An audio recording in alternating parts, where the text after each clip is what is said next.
Welcome to the regular meeting of the Tyler County Board of Education.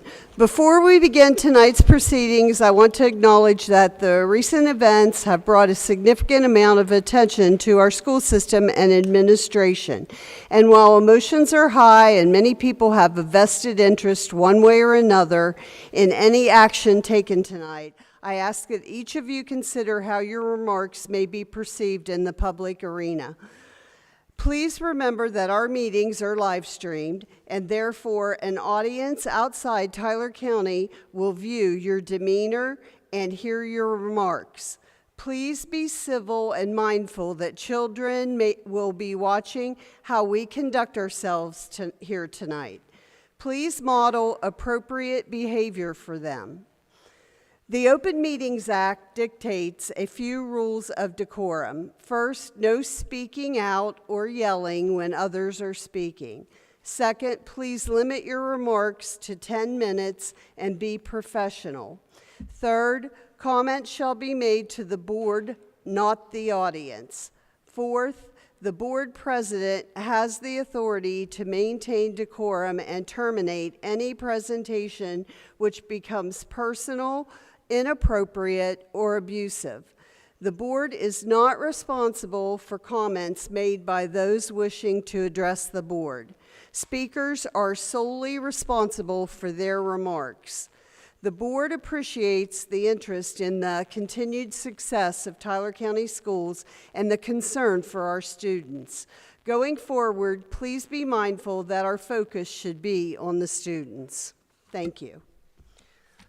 Okay, please, the mission of Tyler County Schools is to provide student-centered learning opportunities that ensure all students will learn to their potential and master the skills, ethical behaviors, and the attitudes needed to be successful citizens in a 21st century economy. I would like to call this meeting to order. Please stand for a moment of silence in the Pledge of Allegiance.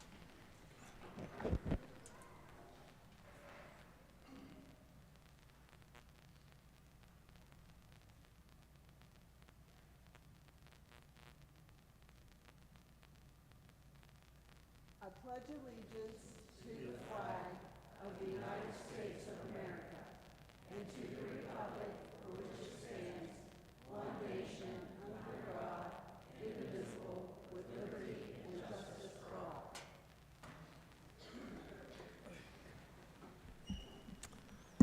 Okay, we will have the roll call for the board.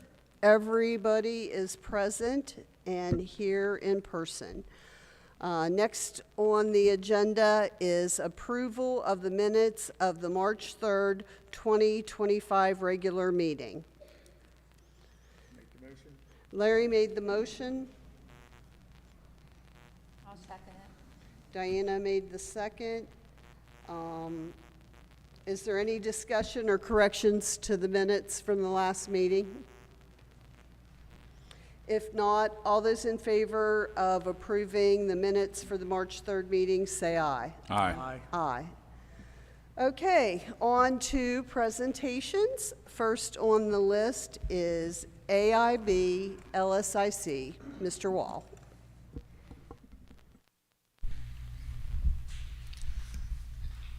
Good evening. I want to introduce myself. For those of you that don't know me, I am Scott Wall, the principal at Borman Elementary School. This is my 8th year here at Borman, which is wild for me to think about. I can't believe it's been 8 years. I want to thank Mr. Hiley and the Board of Education for giving me the opportunity to share a little bit about what we've been up to at Borman for the last year or so. First and foremost, I am blessed to be the principal of one of the best elementary schools in the state of West Virginia and the region, including Ohio, Pennsylvania, Maryland. I'll put us up against anybody. We have a fantastic staff, many of whom I have taught myself, which makes me feel really old, but also makes our place really special. 7 of our teachers, as a matter of fact, were either students of mine or students in the high school while I was a teacher there. We have a strong staff with great veteran teachers sprinkled in with some of our newer members, and I am blessed to work with some of the best students and families anyone would ever meet. When I came to Borman, I was very aware of the reputation that the school had as a very strong school because of the leadership, the staffs, the students, and the families that came before me.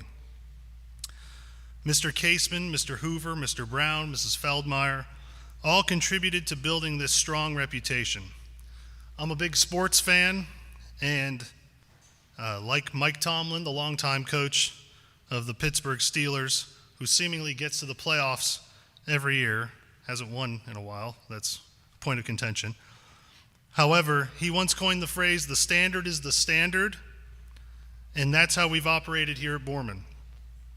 We're going to continue to challenge our students each day to reach their potential, all the while providing unique, meaningful learning opportunities. We make no excuses for our struggles and work together to find solutions to any obstacle we come across.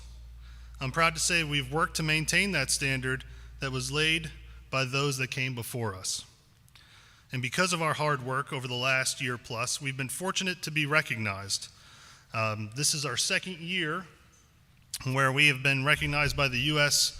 News and World Report as a best elementary school for the state of, for the state of West Virginia. As a matter of fact, we're in the top 12% of all elementary schools in West Virginia based on their rankings with a score of 81.29 out of 100. They look a lot at test scores when they do their ranking with the U.S. News and World Report. If you look at Niche, which is another organization that rates schools, Borman was ranked 37th out of 384 best elementary schools in West Virginia. Our teachers on their rating scale were ranked 9th out of all the schools, out of 384. And if you look at their rankings and how they rank, we had an A- overall score, A- in academics, A in teachers, and a C in diversity. We can't dictate who comes in and out of the doors. So had our diversity been a little bit different, had our student population, I guess, been more diverse according to their categories or criteria, we probably would have been higher than 37th. And while everyone wants to be number one, I wanted to see who the 36 ahead of us were. So I looked at where these schools are and what counties these schools came from. Places like Monongalia, Putnam, Ohio, Wood, Raleigh, Marion, Cabell, Jefferson, Harrison, and Hancock. Hancock is the smallest county that had a school ranked ahead of us. Their population, 28,036. Tyler County's population, 7,748. I think we're doing pretty well when you compare us to the other places.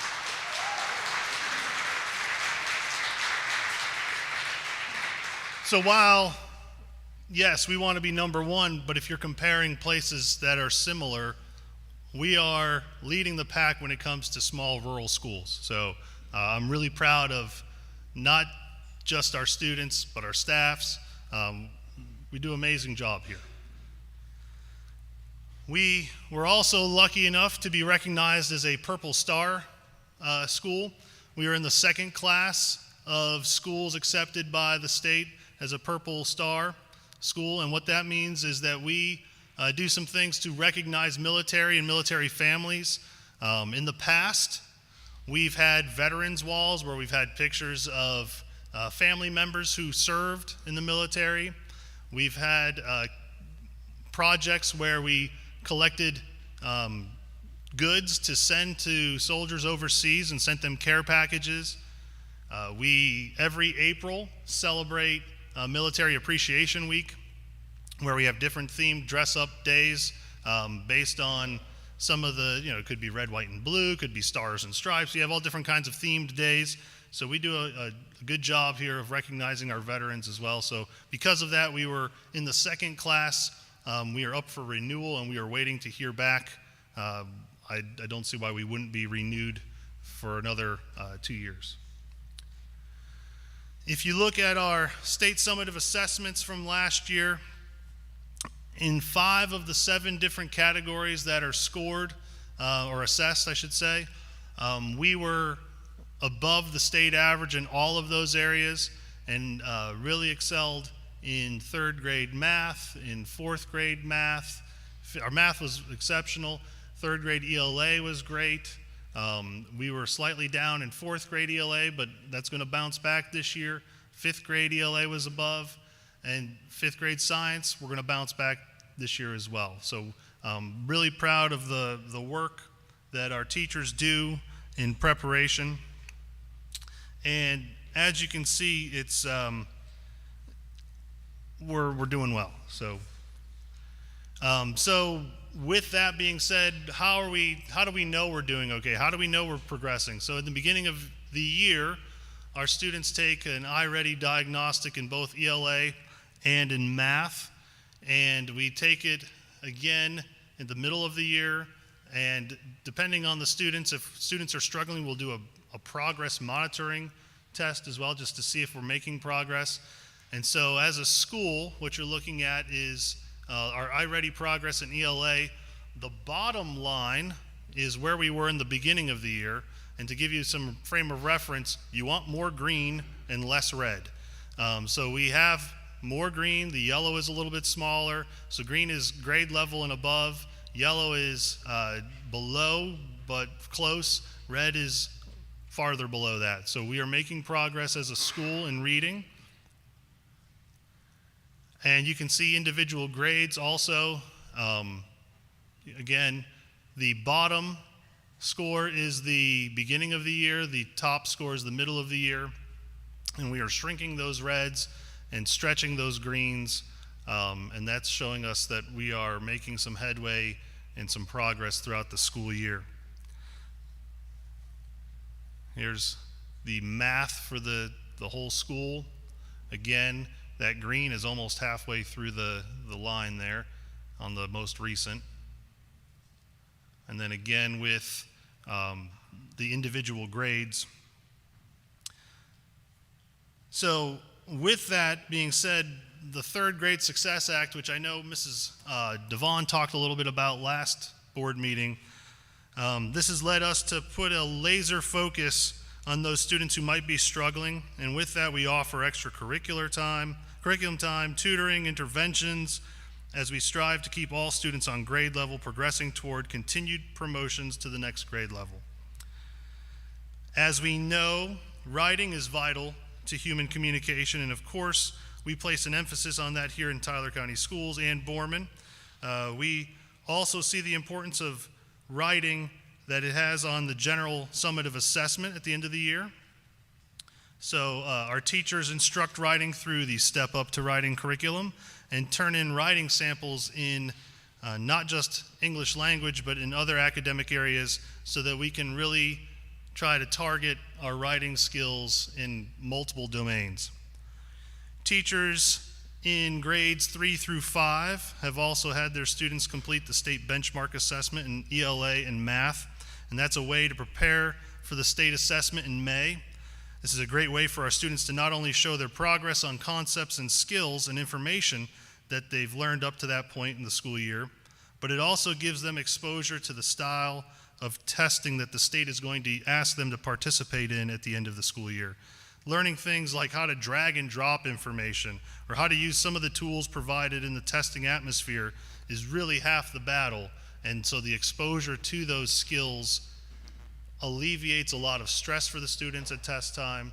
It gives them some familiarity, especially with our 3rd grade students who the state assessment is totally new to them. I know our 3rd grade teachers really stress out about the testing and leading up to testing, because it's a whole nother animal that our students haven't had yet.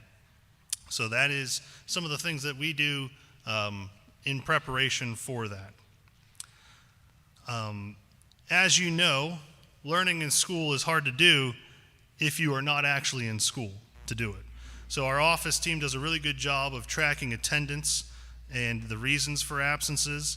And currently our school-wide attendance rate is 94%, which is not bad, but of course we'd like to be a little bit higher. And at this time, I want to introduce somebody who really tackles our attendance vigorously, and that's Mr. Aaron Heasley. He's our Communities and Schools Site Supervisor, and he's been a great positive role model for our students and has been a good mentor to our students as well. And he's going to tell you a little bit more about his role here at AIB. Mr. Heasley?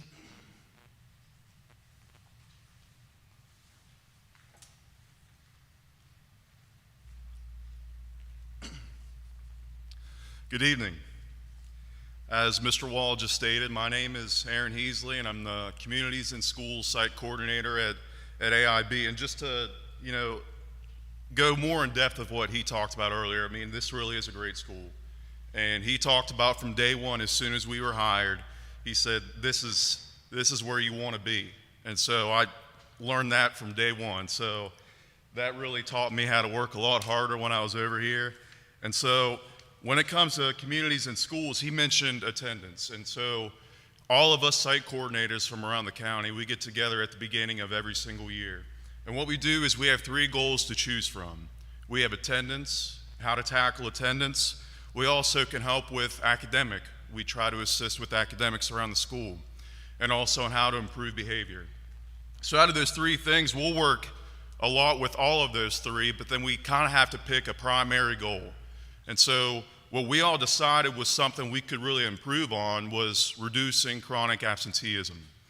And so that's what we do, and specifically at Arthur I. Borman, the goal for us is to provide supports that help decrease chronic absenteeism by 2%, from 13.25% at the end of the 2023 through 2024 school year to 11.235% at the end of the 2024 through 2025 school year. So in order for that to happen, we have to provide supports. And so the first thing I want to talk about is the Tier 1 supports, which is offered school-wide. And so some of those things that we do is monitor the attendance daily. So Ms. Miranda does a great job of getting those attendance sheets ready every single morning, letting me know who's absent, who might need attention. So her and I and Nurse Mandy will all get together. We'll make some phone calls, try to figure out why school is being missed. And we usually do day 2s to see if there's a trend. And so there's been a lot of phone calls, especially throughout this semester, because as you all know, the flu has been going around. There's been a lot of sickness. So there's been plenty of absences. So that's kind of what we do together, is we try to figure that out and how we can offer to help them out. So that leads to our attendance outreach. We do phone calls, emails, text, whatever we can do to find out where each student is if they're missing a lot of school.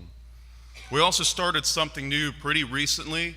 It's called the Attendance Stars program, and they already did that at Sistersville, and it was very successful. So what this happens is each grade and each classroom, if they have 100% attendance rate for that day, that classroom gets a star. And so they work toward 10 stars. And as soon as they get to 10, we'll figure out, each class is different. So that classroom, once they reach 10, which we have one with 9 right now, and so once they get there, we'll figure out what kind of reward we can offer for that. We also do attendance flyers. We send home flyers with the parents of every single student in the school that could maybe give them some tips that can help with trying to get their child to come to school. So we also have Tier 2 supports, which are based on groups. So we have had academic assistance. If the student needs help with homework, I will help some groups out. We also have testing assistance. Sometimes I'll help with 3rd grade when it comes to testing. For the attendance, we do the monitoring and the outreach. Then I also have a case management, and I have 28 kids on my case managed list. And so what we'll do for groups is we'll do a group check-in just to see mentally how everybody is doing, and if they have missed a lot of school, why is that the case? How can we offer you support in order for you to get here? We also do enrichment. Officer Adams and a lot of the kids love Officer Adams. So we'll take some kids with groups once every semester. What we'll do is we'll have a group positive Prince party. And so what that positive thing is since we're Bobcats, it's PAW, positive Prince. And so each student and teachers have groups of these prints in each classroom. And so what they'll do is if a student does something like picking up trash or just something good that can help out around the school, they get a print. And so once they have that print, they'll be entered into a drawing. And we'll pick 10 students from that drawing and they'll have that party. So that's our enrichment and our motivation there. For life skills, we've offered character counts, morning arrival, and then we'll do some lunch bunches as well. For physical health, we'll do some hygiene, and then we'll have some phys ed assistance. So what that is during Mr. Cunningham's physical education classroom, if there's a student that might be having a bad or a tough time, I'll come in there and assist with that and see how, maybe sometimes I'll even get involved, get a sweat on, and try to make sure that each one is having a good time.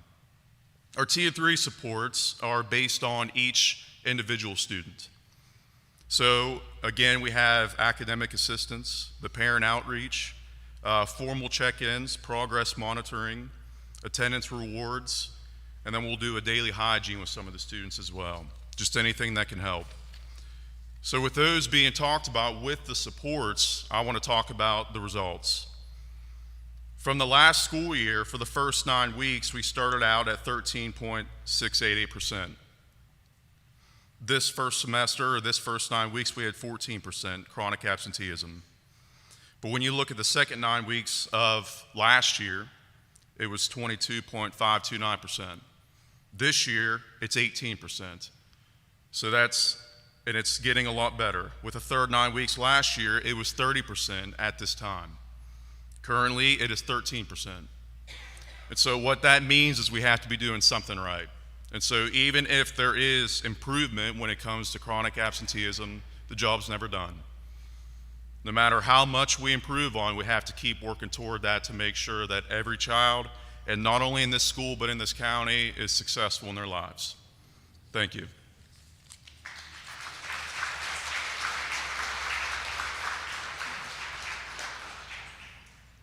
Isn't he great? He's a good guy. I'm glad the students had the opportunity to work with him. He's a real benefit here for us at Borman. So as you see, we do a lot of things here with academics. Some of the contests and competitions that our students get to participate in is Math Field Day, and we were lucky this year to have some very bright students.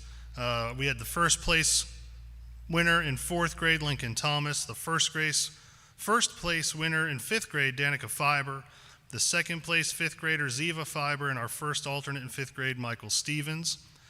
And Social Studies Fair, honorable mention was Crimson McCoy, 3rd place, Matthew Lookadoo, 1st place, Jada Weekley, 1st place, Braylon Glover, and 1st place, Ford Nagy. And those first place students went on to compete at the county level and won 1st place there as well.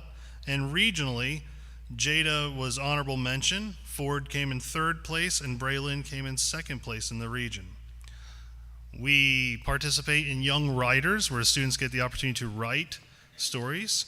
And the county winner, we had 3 winners from each grade level, but we did have a county winner, and that was Ella Strode in the 3rd and 4th grade division. Mrs. Wells does a great job with math here at Borman, and we have a competition called April Showers Bring Math Powers. I always want to say math flowers, but she corrects me every time. And it's a competition where we have put homerooms against each other head to head in iReady Math, and typically the student that passes the most lessons at the end of the school year gets to either pie me or slime me or make me look bad, and they enjoy doing that.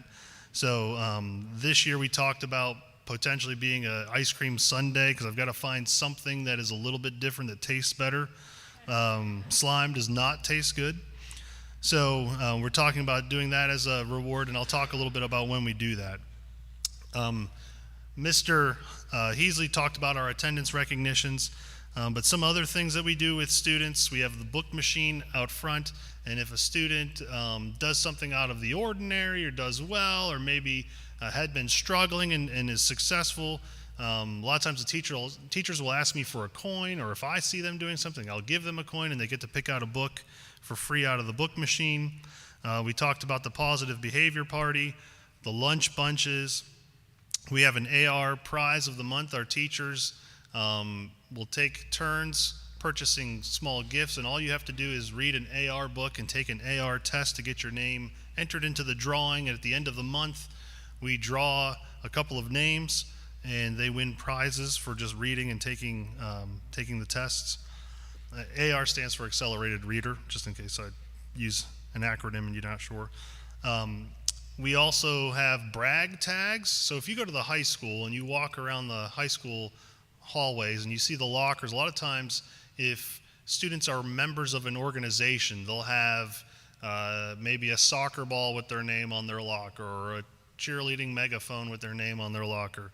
Well, we have brag tags, and if you walk around Borman, you'll see that when students reach certain point levels in their iReady, they get a new brag tag, and they get to stick their brag tag up on their locker. And a lot of the students love to reach that next plateau and get the opportunity to switch out their brag tag. So you'll see some of those. We have an AR store. So as students take accelerated reader tests and pass them, they earn points. And once a grading period, the students get the opportunity to cash in on those points, and there are some prizes that they can choose from. Depending on how many points they have, the prizes are valued at different prices.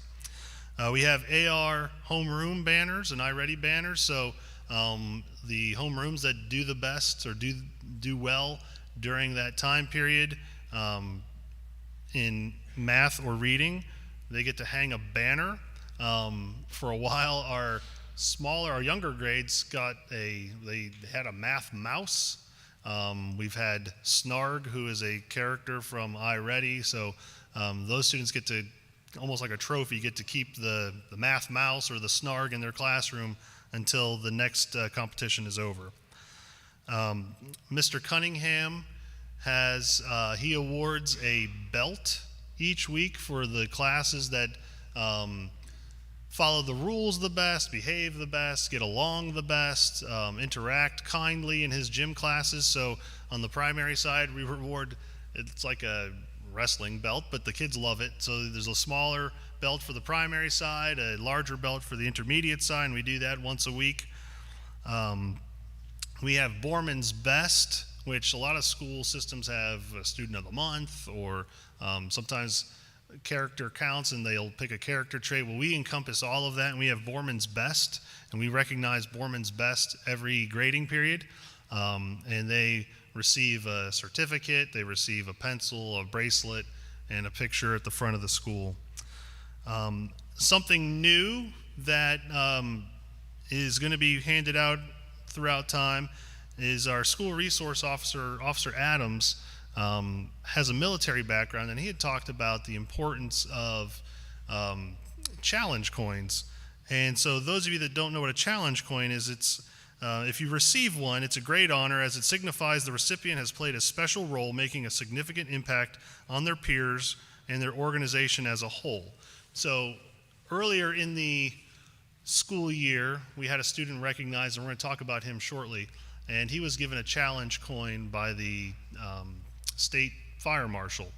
Well, Officer Adams looked into it, and he had a challenge coin created for Tyler County Schools. It's got the TC, it says Tyler County Schools, I'm going to age myself here, resource officer on this side, and then on the back side it's got enough of the comments there, my staff. On the back side it's got the county seal, and it says prevention, mentor, SRO, and protect. So it's a really nice keepsake, and again, when students do things that make a significant impact on their peers or their organization, they will be rewarded with a challenge coin. So at Borman, we find it important to strive toward our mission statement of instilling positive traits that foster the foundation of a well-informed lifelong learner, and extracurricular opportunities go a long way toward that. Here at Borman, we have student council, and our student council does things like Spirit Weeks. They stuff my office. As you can see the picture on the top right, I'm dressed like a turkey. They stuff my office with dried goods and canned goods that they donate. They do various fundraisers for different organizations and for different causes. We did a veterans coloring contest where they had to color a picture for Veterans Day, and Officer Adams got to help judge the coloring. And listen, I'm going to brag about Officer Adams. He is everywhere. When I talk about embedding yourself into a school, you don't know. He's never in his office, so you're never going to know where he is. But he's everywhere. The students love him, and he's an amazing, amazing artist. And we'll talk a little bit more about that here shortly. But he's been a real tremendous asset to us here at Borman. The Student Council also has a school store where they were selling school supplies here recently, and that was a big hit. And they also take an active role in our teacher appreciation at the end of the school year. Our arts here at Borman, as you can tell, are flourishing as we've got some of our art show behind you. Another extracurricular opportunity here at Borman is our art club with the Borman Bohemians. And Mrs. Alaru is here with some of her club members, and they would like to talk to you a little bit about their club.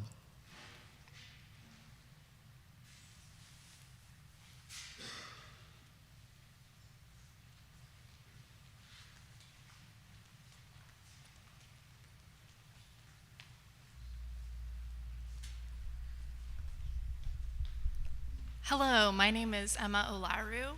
I'm the art teacher here at Borman, and these are some of my Borman Bohemian art students. We have 15 members in total. We stay after school once a month, and we engage in projects that would take a little longer than we have time for during the normal art day. Would anyone like to share anything we've done this school year or last year?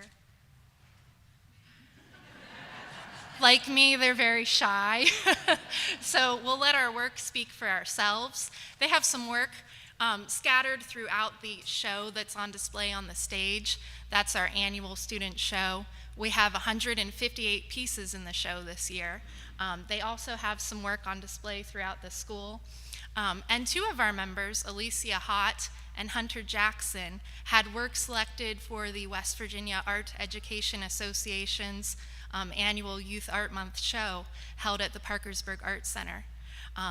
Both of them earned third place in their respective divisions, which is a huge honor.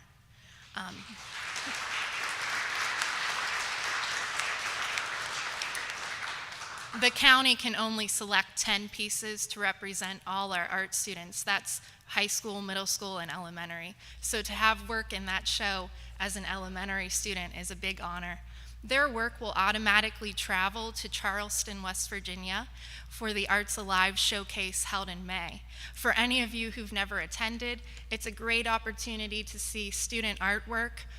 Also, there will be performances in band, choir, theater, and dance. It's free, it's open to the public. I hope you can all go. And with that, are you sure no one wants to speak? No? Okay. Thank you all.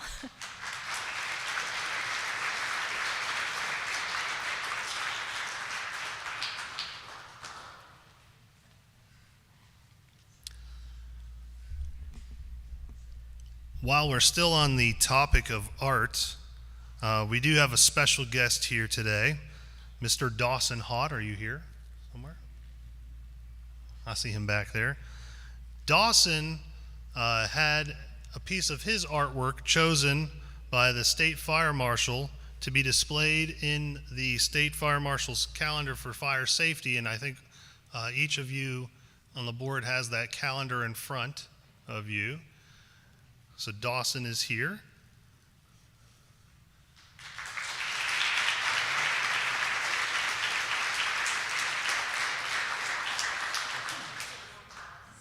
Yes. He is the Mr. August. He is Mr. August in the calendar. And he's holding, Dawson, why don't you turn that around?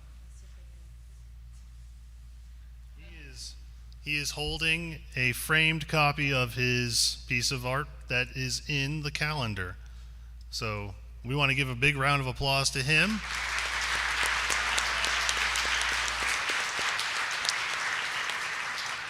And Dawson, he is the first recipient ever in Borman that I know of to have ever received one of those challenge coins from the the state fire marshal.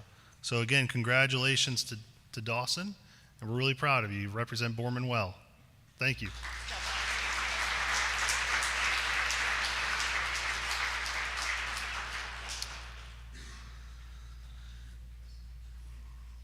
A couple of other activities that go on here at Borman. We have our 4th and 5th grade choir. We have percussion ensemble. We have, along with choir, we had auditions for All-State Children's Choir, and 2 of our students were selected to represent Borman at the All-State Children's Choir in Charleston at the beginning of March, and that was Alicia Haught and Danica Fiber, so we congratulate them.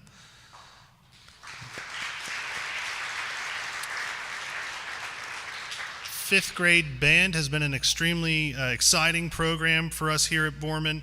Our students that are in 5th grade band have the opportunity to start their school day at the middle school, high school with Mr. Jennings as their band director. I believe we have close to probably a little under 20 students, but we've been averaging about 20 students a year since we've been doing that. It's been a tremendous opportunity for those students to not only get a head start on the middle school and high school bands, but it's also helped get those students familiar with the building. So they kind of have a head start in understanding the difference, because that building can be very overwhelming to adults, let alone 6th grade students. So it's been a tremendous program, and I think you are seeing the fruits of that labor come high school time when we see Mr. Jennings' bands do so well. We also have a 4th and 5th grade talent show that'll be coming up April 10th. Typically the talent is, I'm surprised that Howard Stern and Howie Mandel haven't come here to grab some of our talent, but April 10th will be the talent show. At Borman, we strive on giving back to the community and trying to be a better person, and we do that through some philanthropy. We did the Kids Heart Challenge, which took the place of the Jump Rope for Heart. So we did collect donations for the American Heart Association, and we also a lot of times will do various themed spirit days or spirit weeks for different members of our community or members of the community at large, as we try to give back to those that might be in need. We have some unique learning opportunities at Borman. One of those is a lot of times we have our student work published in books, and here's an example of last year's book from Mrs. Kendall's classroom, and as you can see, it's a hardbound book that the students' work is all published here. So it's a pretty neat keepsake for the families to have at the end of the school year. So that's something that's not common and pretty unique. We also have, and this is a big hit in 3rd grade, I know because I have the 3rd grade teacher in my household, the EGG program with the WVU Extension Office. Julie Boland does a great job coming in and educating our students about the life cycle of a chicken, and the 3rd grade students get an opportunity to be better informed and truly learn which comes first, the chicken or the egg, as they record data, monitor, and learn. And it's really an impressive learning experience. And a lot of times once the eggs get rocking, every day or so, classes from other parts of the building will start to come in, and they'll have their classes come in and observe, and it's really an experience for the whole school. Other things that have been unique, and there's probably too many to name, but Mrs. Gumb's class in 2nd grade had an opportunity to read and write about snow and sledding, and she found that a lot of her students had never really gone sledding, which is, you would think is kind of strange, but if you think about it, we really haven't had a lot of snow until this year. And so after they had written and read about sledding, they had the opportunity to go outside and sled. So that was a neat learning experience for all of those students as well. Something that's unique is the Coachman's Club from the high school visits in December and March. and we pair high school students with classrooms as they read and work together on an activity or activities. That really provides a link for our students to some of the high school athletes that they see perform at the high school, and it also provides an opportunity for those high school students to take a more active part in being a positive role model for our students. We've had some assemblies and some safety trainings. We did a bus safety with Buster the Bus. If you don't know Buster, he's this little bus that drives around and squirts water occasionally on people.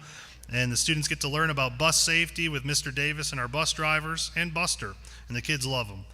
Alice training, every student and staff member has gone through Alice training, which is our active shooter training with Officer Adams.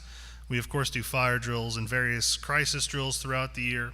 And then this year, specific to Borman, in June 12th, we are going to participate in a mock crisis drill here at Borman, similar to what they did at the high school last June.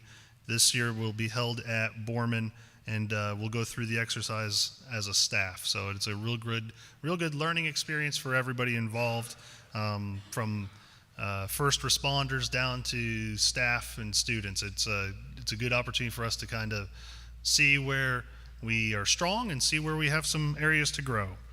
Our students get to do some school-wide trips, of course field trips, but the school-wide trips, we have the opportunity to go to the Harvest Festival, kind of in our backyard. But at the Harvest Festival, there's student work displayed in fun fall-themed areas. They get to see sorghum and apple butter being made, and of course the various engines that are displayed there as well. And we've also had the opportunity to go to the high school for a choir and band concert in December. Some other assemblies we've had here, we had a gentleman from America, truly from America's Got Talent. His name is David Hagerman, and he is known as the Science Wizard. And he did all kinds of different science-based tricks and things that you wouldn't realize, or you think they're magic tricks, but they're actually based on science principles. And he was amazing, and he had a bunch of student volunteers up, and the students really enjoyed him. And he did a lot of the things that he did on America's Got Talent here at Borman Elementary School, so it was a pretty neat experience. The high school jazz band will be coming in the spring to perform for our students. And then, of course, some other things we do, character counts skits. So we introduce each character counts trait with a different skit. And when we do that, we also include the character counts. I laugh because I probably look ridiculous doing it, but we also do the character counts shuffle at the end of each skit, and that involves a lot of dancing. And so we do that with the whole student body. Something else that's unique to Borman is we have book week, and the teachers devote their time to recreate the STEAM lab with a different theme, and there are all kinds of activities that the students can do based on reading interests and things of that sort. We have family fun nights, and we are averaging here lately, the last couple of years, close to 100 people in attendance at these events, and our interventionists in ELA and math do a wonderful job planning and running several different activities for students and families to participate in. We celebrated 100 days of school, and we dressed like old people, and unique to this year, we had one of our teachers placed 100 different pictures of me around the building, and the students had to collect the 100 Mr. Walls and put them on a board. So we celebrated 100 days a little bit differently this year. Last week we celebrated Dr. Seuss Week, and with that we had the Coachman's Club and a different Spirit Week with different themes based on Dr. Seuss books. In April you will see blue pinwheels placed around the front sign, and that is in recognition of National Child Abuse Prevention Month, and our Child Advocacy Center in Payton City, they are the ones that help bring that out to us. Of course, I mentioned already Military Appreciation Week. At Borman, we do something called the Battle for Borman. It's typically a series of relay races and different events like that where we pit homeroom against homeroom, and we kind of tally results, and then the winning homeroom gets to compete against a teacher homeroom, And then typically at the end of that, that's when I get slimed or I get the pie in the face or those things. That happens typically at the end of battle for Borman. So we do include a reward for our academic hard work. We also have our Bobcat Bonanza, which is several different stations throughout the school building and the school grounds. It's kind of like our fun day, but there are some educational stations as well, and that is a huge hit at the end of the school year. We will have Farm Safety Day through our West Virginia Extension office with our 5th grade students from here and Sistersville, and they'll meet typically here at Borman, and then they do a lot of things back by the fairgrounds. Unique to Borman is our bell ringing. So to signify moving on from 5th grade to 6th grade, we have a bell ringing.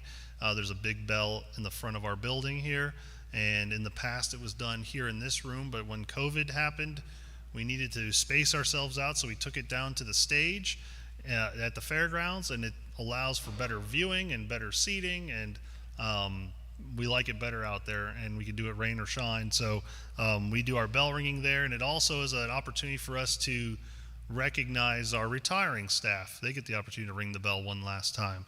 So that is our bell ringing, and we do that typically right at the end of the school year.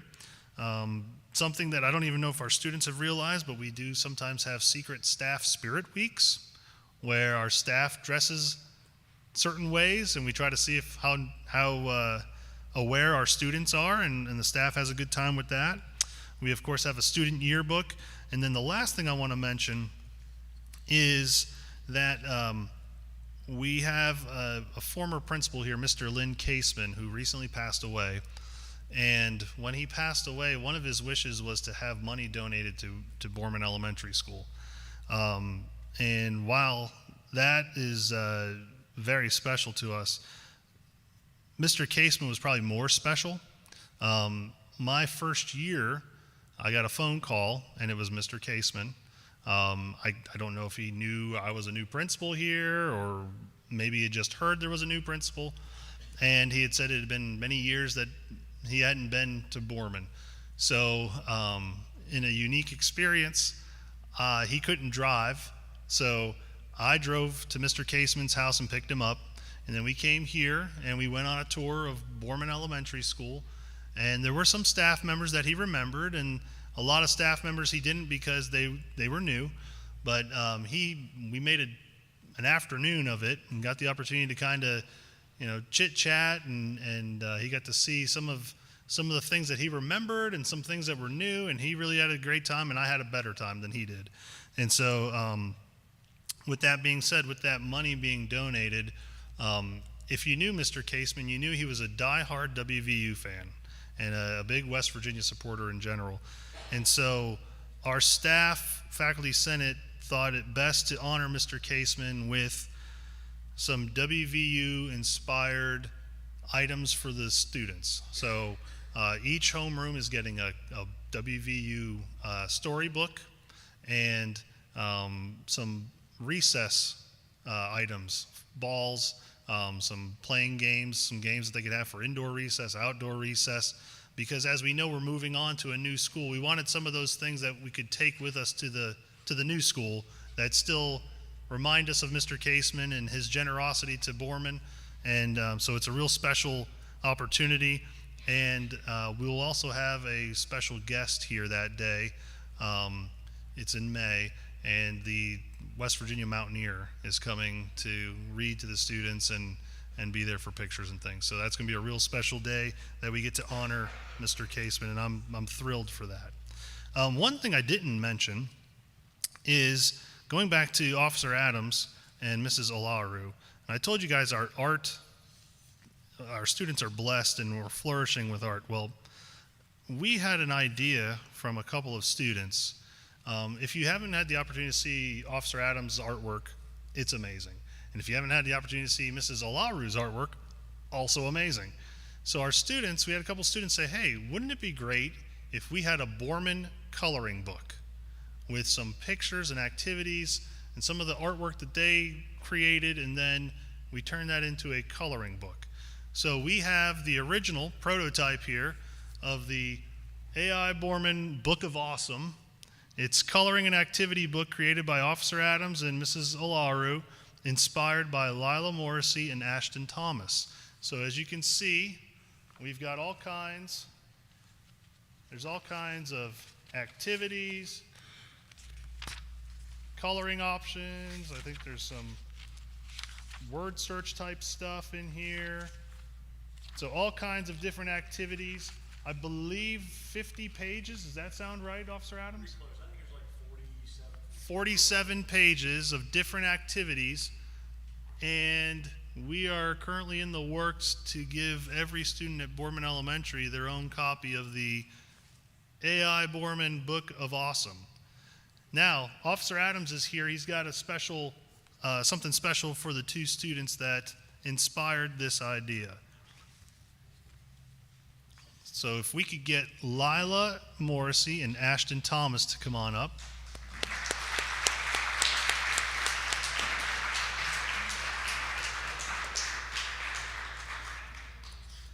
And I have your...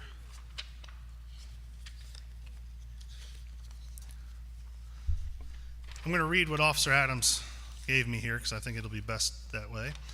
Officer Adams often draws pictures for students and eats lunch with them. During lunch one day, Lila Morrissey and Ashton Thomas asked him to create a coloring book for the school. Officer Adams asked Mrs. Olaru, our art teacher, to contribute some drawings as well. And for the past several months, they've been working on this and have created the official AI Borman coloring and activity book for the students. The book should be available around the 1st of April for any student wanting one, and we would like to recognize Lila Morrissey and Ashton Thomas for inspiring this book. As a part of the recognition, Lila and Ashton will be the first two students to receive the Tyler County School Resource Officer Challenge Coin along with a certificate. So there are our two first recipients.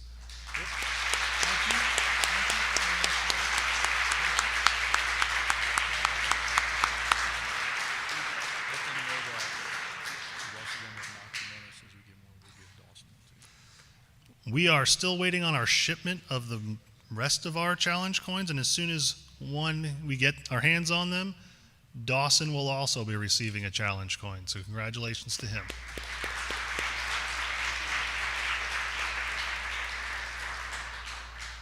So as you can see, we've had a very busy school year. I thank you for your opportunity, or for this opportunity to tell you a little bit more about ourselves, and we look forward to continuing to grow and learn. And again, the standard is the standard, and we're going to continue to uphold that standard here at Borman. Thank you.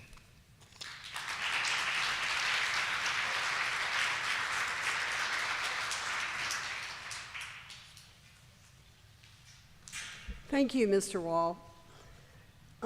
Next on presentations is Julie Boland from the West Virginia Extension Office.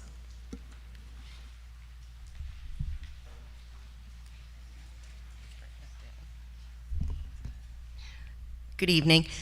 Before I begin my presentation, I would like to ask the board to go into an executive session so that I could discuss a personnel matter.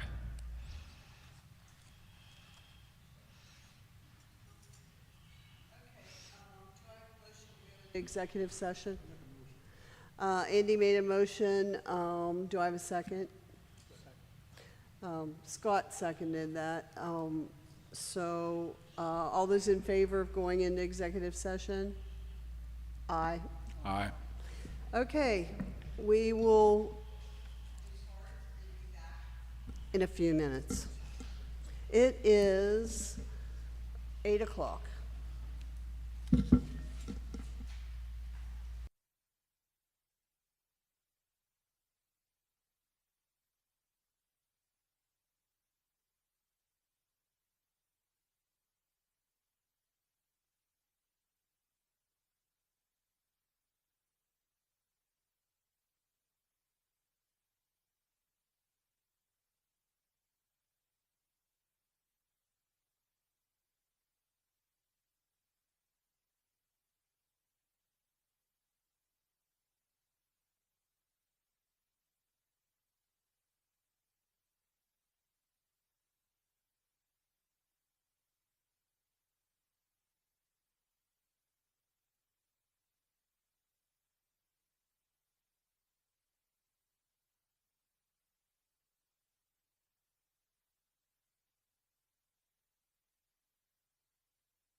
Okay, Julie will continue with her presentation.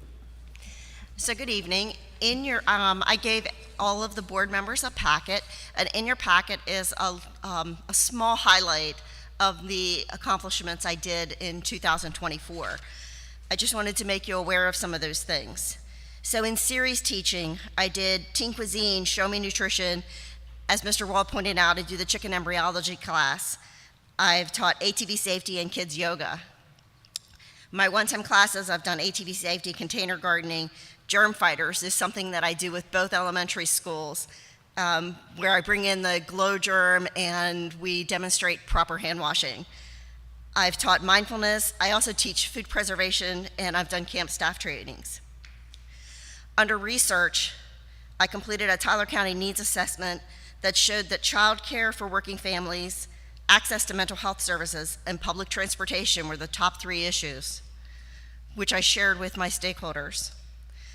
Currently, I'm involved in 2 research projects, a youth resiliency research project, which we are going to have an off-the-grid pilot. It's going to be an off-the-grid camp. It's going to hopefully, our goal is to teach resiliency skills to youth, so that therefore, if there is a natural disaster in our area, they can bounce back and they'll have the skills ready to be safe. I'm also participating in a youth agriculture research project. I serve as the county program coordinator, which means I oversee all the office programs. So right now we have a Healthy Grand Families and Kinship Care program. This is our 3rd year for doing it. We have 19 families that we serve. Last year I was the camp director for the Tyler Ritchie 4-H camp. I've screened kindergarten, 2nd grade, and 5th grade students for the Cardiac Project. We do Progressive Agriculture Safety Day. That's the program Mr. Wall talked about with the 5th graders down at the fairgrounds. I'm also a part of the Tyler County Livestock Committee. Last year, the livestock sale grossed $175,000 locally. Statewide, youth livestock sales brought in over $7 million. I participated in the Citrusville Elementary Kindness Days, where we sent wildflowers home to 300 students. I participated in the Wellness Walk at Tyler County Middle School, Tyler Consolidated Middle School. We did a 4-H recruitment. I participated with the local farmers market in Sistersville with a food preservation game, 4-H recruitment, and we also did kids yoga.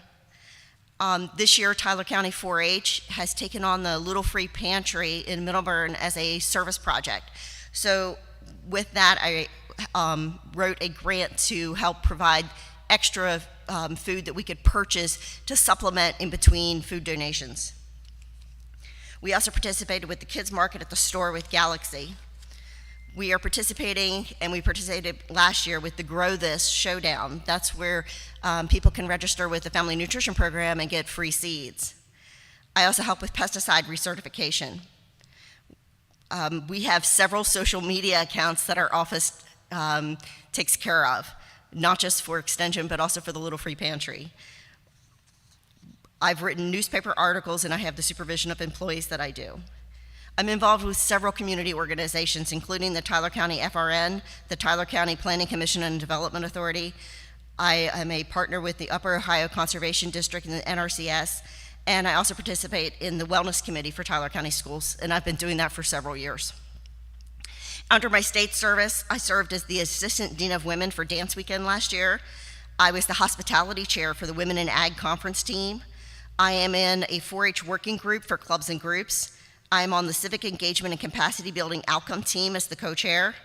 For the West Virginia Association of 4-H Agents, I am the Public Relations and Communications Committee chair. I'm also in the Employee Culture Work Group, and I'm also, in my personal time, I serve on the PEO West Virginia State Board, which is a 5-year commitment, and I'm serving in my 3rd year. So I am extremely busy, and so I'm presenting you today with my budget. There is an increase because I'm asking for a full-time employee. Oh, I also wanted to say that my position as an NOI back prior to 2020, WVU will be hiring a NOI to serve Tyler and Wetzel County so that they could take some of the nutrition education off my plate. but that position will be posted sometime later this spring, and they will be for adults and older youth. When I do pass you my budget, I do want you to make note that the Tyler County Commission provides support that isn't included in my budget anywhere, and this is that they provide in kind, and it's almost $11,000 a year. And that is for phone, internet, utilities, and maintenance. And that doesn't show up on either one of the budgets.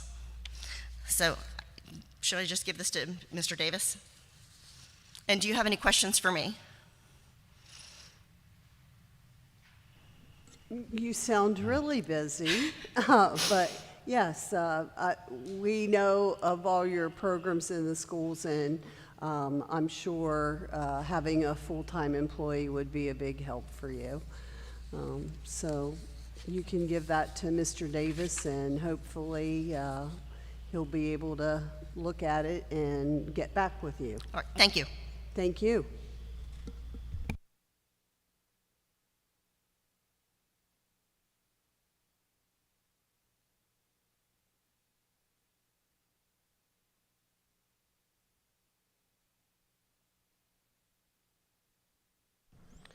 Okay, we have one more presentation, and that would be Kelly Myers, and she is going to present on employee concerns and hiring a new superintendent.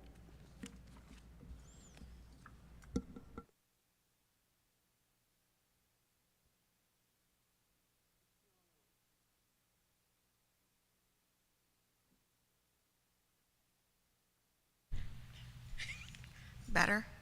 Okay, I was just gonna say I'm glad I followed a short person because I'm not good at those kinds of things, fixing stuff.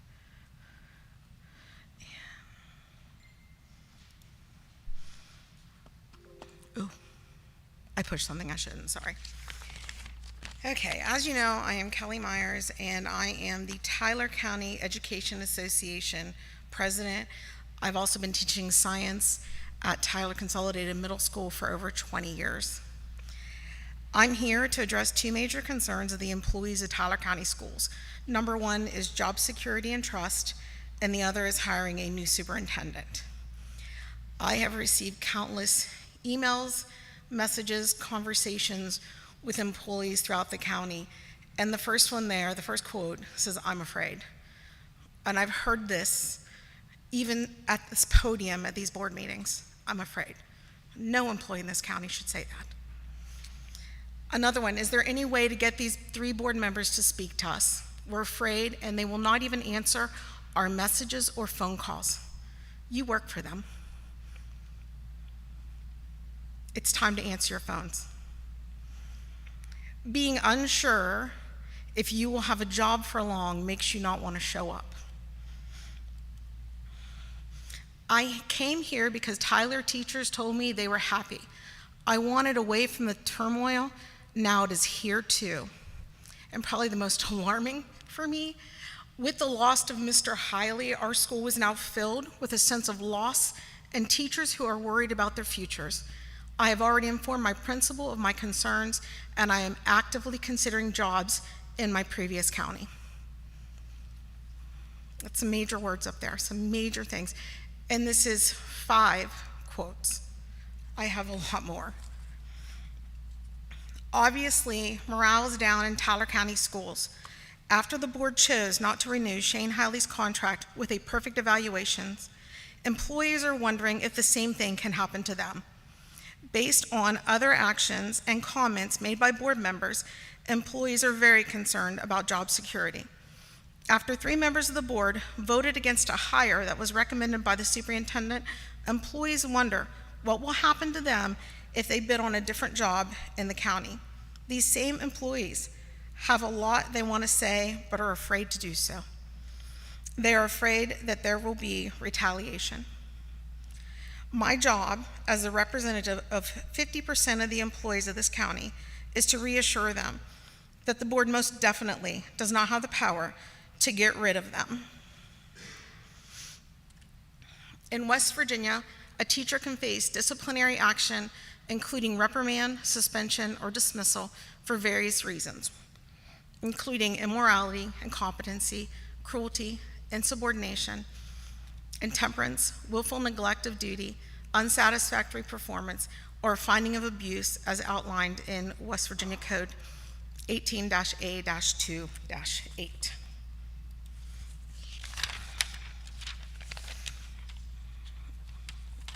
The superintendent, I'm sorry, wrong one. I went too far, didn't I? Oh, yeah. I don't know how to go back.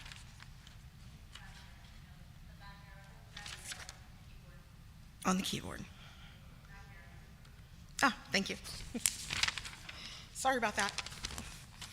The superintendent, subject only to approval of the board, may assign, transfer, promote, demote, or suspend school personnel and recommend dismissal pursuant to provisions of this chapter, 18A-2-7. Only the superintendent can bring this up to the board. You do not have the authority as a county board of education member. You most certainly do not have the right to investigate individuals or incidents. You must address the superintendent first. Tyler County Board of Education policy states that board members refer complaints or comments about matters warranting administrative attention to the superintendent.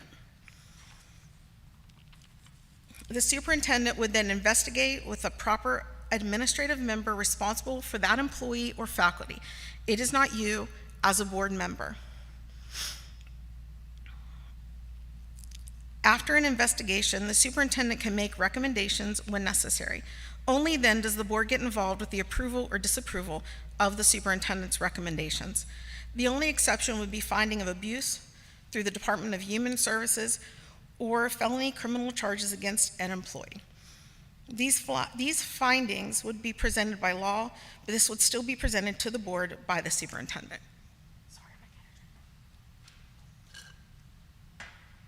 So I want employees in Tyler County to know that you're safe. Secondly, I need to address employment recommendations. In the state of West Virginia, the county superintendent, not the Board of Education, nominates and recommends applicants for professional positions, and the board makes the final hiring decision. But the principal and faculty senate also have opportunities to interview and provide input. Oops, did I? Yes. And that's 18A-2-2 and 18A-4-7A.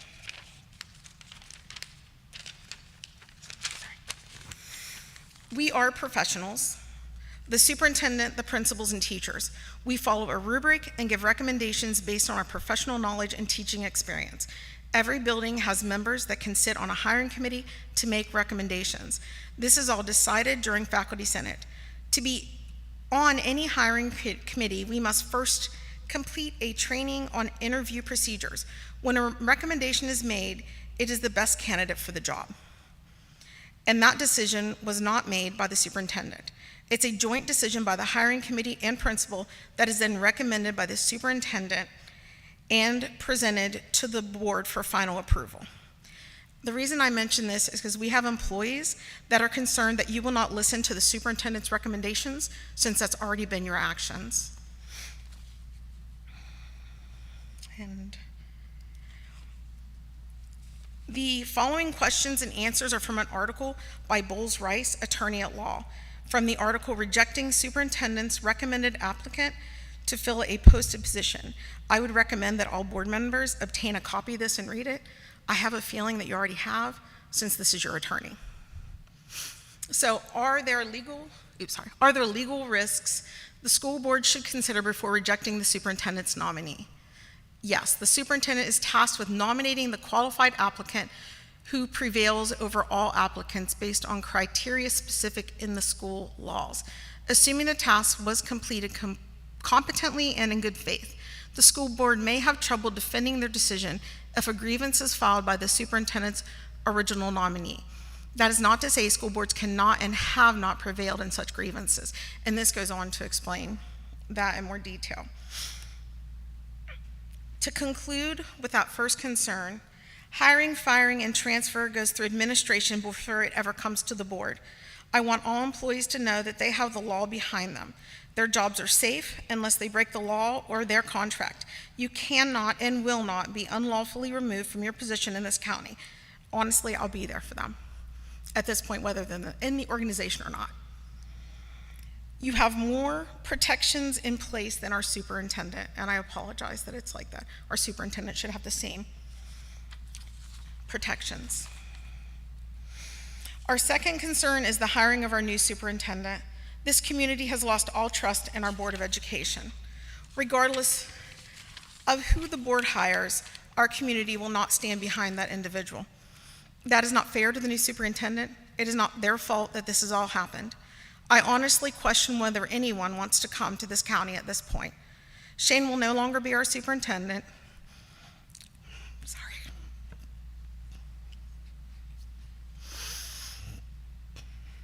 He has accepted another job in another county, and we are absolutely crushed, but we have to look forward. I'm sorry. It's time to come together to heal all the damage that has been done. The only way to create any trust in the new hire is to allow another person on the hiring committee. I have been in this county for over 20 years, and I currently represent half of the employees. I am trained in interviewing. I was a chair of the hiring committee at the middle school for several years. I've been on hiring committees for administrative positions before. I feel I am more than qualified to sit on a hiring committee for the superintendent. I am formally requesting that you add me to the hiring committee for the new superintendent of Tyler County Schools. It will help to achieve buy-in when we hire our new superintendent. The WVA researched and found an association member who sat on the hiring committee of Braxton County Schools superintendent. Something similar occurred in Hancock County, and some counties have included an administrator, parent, or county employee when they hired their superintendent. It's not unheard of and is needed if we're going to heal this county. Do you all have any questions? So you're officially asking if we will put you on the interview for the hiring committee for the next superintendent? Yes, ma'am. Okay, so to do that, I did consult the lawyer because she had told me that she may be coming to the board meeting to request it. And she would be an ad hoc member of the committee. She wouldn't have voting privileges. So are there 3 board members that would like to put it on the next agenda that a representative from WVEA be included in our hiring committee? So moved. Anybody else? Repeat that again. She would be she would just, setting. yeah, she would just be in our hiring committee. Yes, and but had no votes or She would have no vote. contract, no money. She could speak to whoever's being hired, but she would not have a vote. She would just be there as a person of interest. Has this ever been done before? Yes, Yes, it sure has. In Braxton County with, No, in Tyler County. I'm not aware of Tyler County. So maybe we could have time to talk about it later. I've never known it to, but I will second it. Thank you. Okay, and so Scott made the motion to add it to the agenda for the next meeting. Larry seconded it, so we need 3 to have something added to the agenda unless I do it, and I'll add my name to the 3. Thank you very much.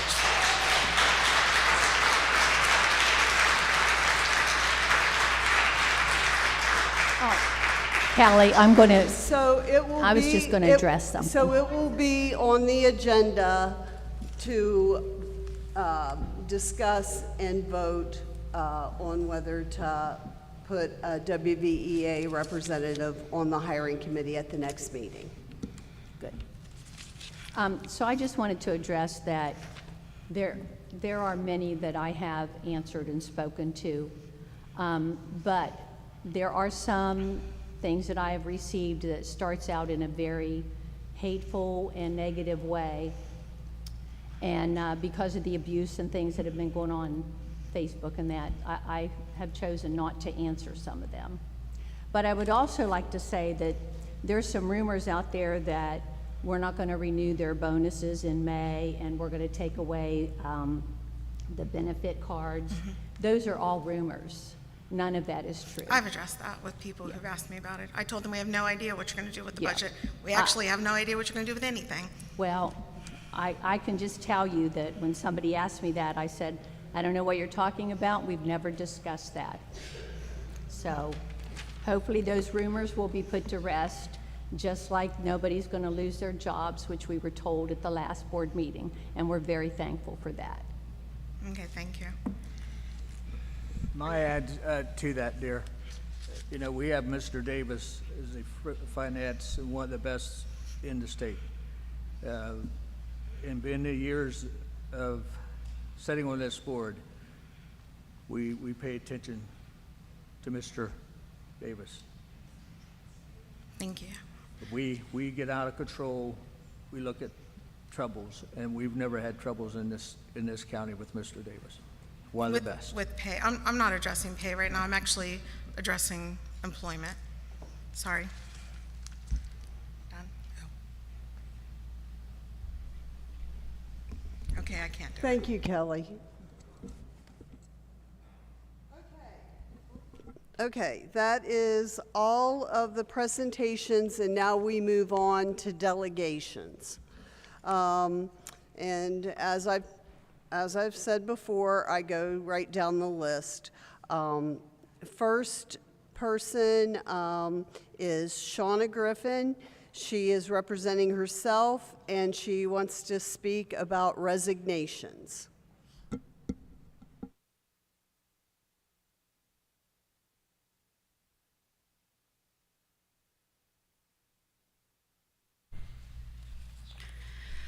Good evening, Mr. Hiley, members of the board, administration, and community members. My name is Shauna Griffin, and I have been the athletic secretary at TCHS for the past 11 years. My office is located in the Student Success Center, which means I interact with students and staff every single day. I see their struggles, their victories, and most importantly, I hear their concerns. Right now, morale in our school is the lowest I've ever seen. In my time here, I have never witnessed this level of uncertainty and frustration among both students and staff. Students have come to me asking what they can do to help save Mr. Hiley's job, and they still do this on a daily basis, even though we know. They are confused, hurt, and feel unheard. Staff members, some of the most dedicated educators I've had the privilege of working with, are seriously considering leaving. That should be a red flag for us all. Even outside our school walls, the situation is having consequences. My daughter, a TCHS graduate who lives in Pleasants County, had been planning to send her daughter to school here in Tyler County. With everything that has happened, she has changed her mind. That speaks volumes about the reputation we are building right now, not as a place of excellence and stability, but as a place of division and uncertainty. And let's talk about job security, which Kelly did. If a leader like Mr. Hiley, who has a perfect evaluation, can be removed, then who is next? What messages are you sending to the teachers and staff who dedicate their time, energy, and passion to this county? If those who do every single thing right can still be forced out, how can anyone feel secure in their role? I have even had people from surrounding counties reaching out asking what is going on in Tyler County. They want to know what Mr. Shreves, Mr. Thomas, and Mrs. Stender are trying to do. Are you trying to ruin our school system? Your decisions are not only affecting us here, but are raising concerns beyond our county lines. I urge you to consider the impact of your decision, not just on one person, but on an entire school community. Our students, our staff, and our reputation as a school system are at stake. Please listen to the voices of those who are here every day, to those who give their heart to this school, and those who want to see it thrive. With that being said, We are asking that you, Mr. Shreves, Mr. Thomas, and Mrs. Stender step down and allow individuals who truly have the best interests of Tyler County Schools at heart to step in and help us rebuild what you have destroyed. Our students, our staff, and our community deserve better. Thank you.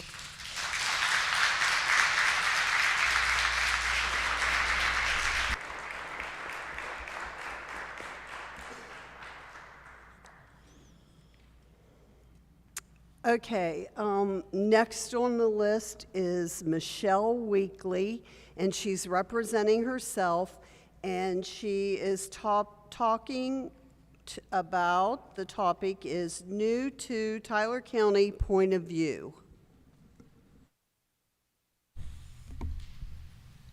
Good evening. I am Michelle Weekley. I teach 6th and 7th graders math at TCMS. This is my 21st year teaching, but my first year in Tyler County. And I just wanted to take a minute to thank everyone for being so welcoming, positive, and helpful from the day I was first hired. I was told morale was amazing, and that's why I came here, and it truly was.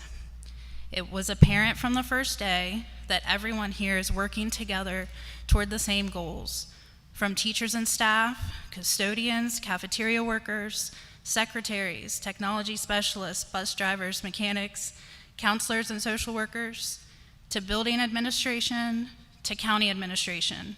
Everyone is pulling from the same end of the rope. Teacher morale has been very high until recently. The county has a real understanding of the struggles some of our students have and offers support, not excuses. I don't know if the employees who haven't worked outside of Tyler County realize how special it is here. My own children are thriving here at Borman and TCMS. However, one thing that is causing concern and worry for many of us is who will be our new superintendent and what changes will result. I just would ask that as you interview people, look for someone who has students' best interests at heart, not someone with personal agendas not related to bettering education. Look for someone who will listen to staff and parents before making major decisions, not someone who will come in with silly mandates not based on research. Look for someone who has high but reasonable expectations for teachers and students, not someone who will look for a chance to belittle staff and students. Look for someone who will make it a point to remember people's names, not someone who is only here to collect a paycheck. Look for someone who will view their team of district staff and principals as a true team, not someone who will treat them as less than the rock stars they are. And lastly, look for someone who will be present, not someone we only see when something bad happens. Tyler County Schools is one of the best. You have the power to make sure it stays that way. I ask that you take that responsibility seriously. If not, you could very possibly see a mass exodus across county lines. Thank you.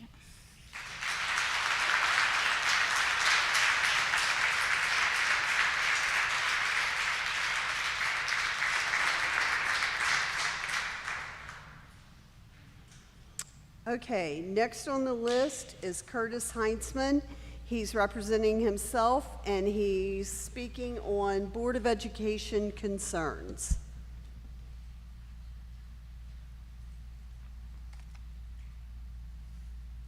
Hello, everybody. For those that don't know me, my name is Curtis Heinsman. I am a graduate of the class of 2000, so we were actually the first class to go 6 through 12. We like to call ourselves the real First Knights. I'm a former Board of Education member. I was sitting in these seats, 8 months ago or something like that. They weren't nearly as hot then. And I'm a current high school biology teacher. I made my way here this evening to discuss several topics, but I actually had a hard stop at 8:30, so I'm going to make this as quick as I can, and then I've got to bolt. I do have 4 kids and a full-time job. First, I would like to address the policy that dictates the way delegations are handled at Tyler County Board of Education meetings, specifically the delegation that a speaker is representing or claims they represent. It's a topic that really started to bother me towards the end of my last stint on the Board of Education, and I think I've finally found a solution for it. and I would like for one of you to put this on the agenda for the next meeting to maybe discuss it. I would like to propose a change for speaking as a delegation at our meetings. In order for anyone to claim that they represent an entity other than themselves, they have to have a written and signed permission from those who they claim to represent, present with them at that time. If they don't have that, they are punished by suspension from speaking at the meetings for a year. In my estimation, this will greatly reduce the amount of misinformation being spread around by even our boldest of storytellers in Tyler County. Second, I would like to address the truck traffic on Route 18. Mr. Thomas, you used to be the person that would handle this for everybody, and you actually did a wonderful job with this. In the last couple of months, I've seen the oil and gas trucks that frequent our road slam on the brakes and chatter all the way to narrowly missing the rear end of a school bus in front of it. Mr. Thomas, you were the one that even told me where it was going to happen, and it's been there twice, right there in front of the elementary school turn-in when the activity bus stops. I'm asking that you get with whoever it was you used to get to and ask them if they will follow our previous agreements before a bus gets rear-ended or child gets hurt for the safety of them. The third item isn't as easy. So, there's a video that's made its way around on social media. I know it's alarming. Mr. Strode will tell you, I am literally the last person on earth to not have social media. So it's probably the last person on earth to see this video. I was amazed at how many people felt it necessary to send me a copy of the video. It was a local group of people apparently practicing their faith while referring to the Tyler County school systems with less than flattering words. I've had several people ask me about this video and even ask me if I was a part of that entity, if I was a giant that needed beheaded, I believe were the words that were said on that video. Furthermore, anyone that disagreed with what they were saying, they were supposed to tell one of our Board of Education members and they would send them our way, but they don't follow the law. They're street, I think is what was said. So now, I fear for my safety a little bit from this entity, and I have been defamed. Mr. Strode, I ask that you include on the next meeting agenda a vote for the Board of Education to have its lawyers file a lawsuit against this entity for defamation and for the protection of the teachers and all employees of Tyler County Schools.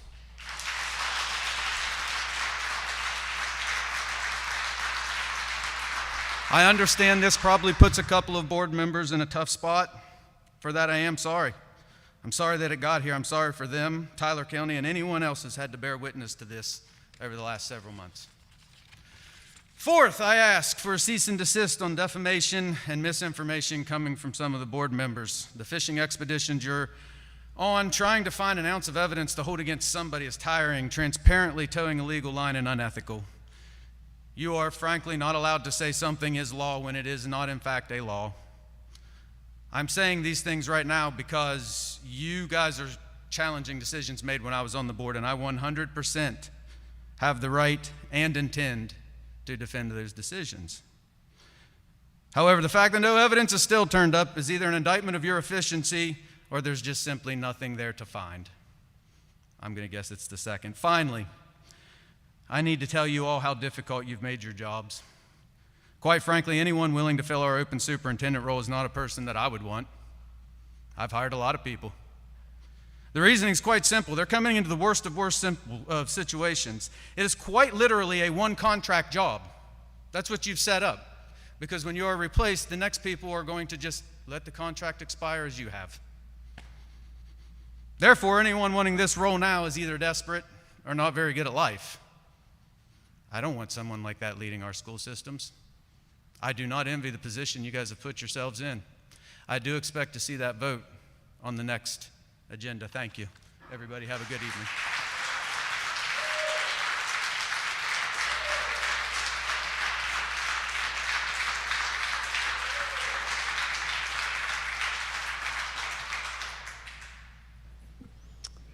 Okay, and last on the list is Cammy Williamson, and she is representing herself, and she is also speaking about Board of Education concerns.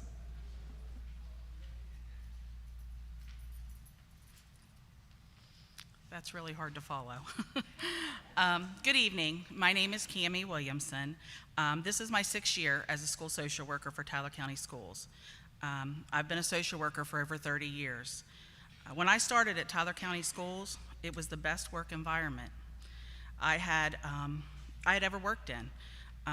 From the superintendent down, everyone was friendly, helpful, and worked as a team. We had a Board of Education that I honestly could not tell you their names because I didn't need to know that. They consistently did what was best for our students and our staff. I never felt the need to get involved. I was able to focus on doing the best job I could and felt supported when I did my job.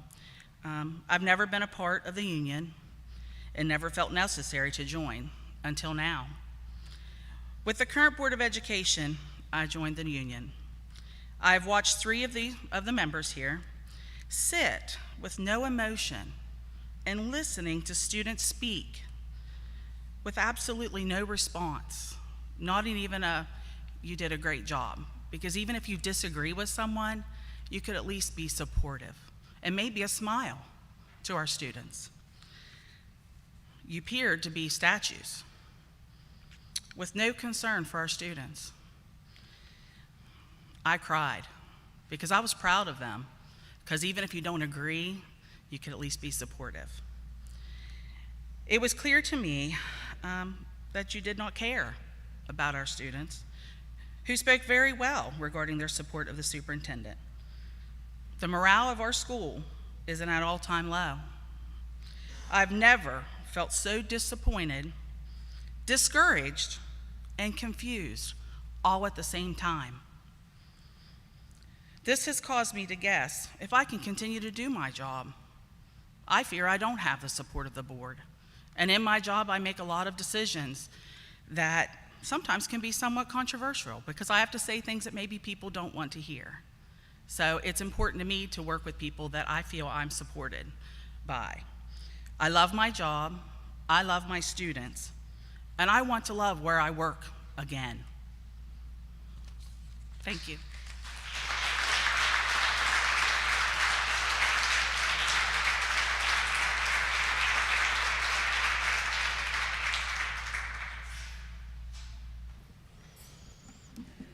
Okay, that would be all of the delegations tonight. We are moving on to communications, and the first thing on there, well, it's the only thing on there.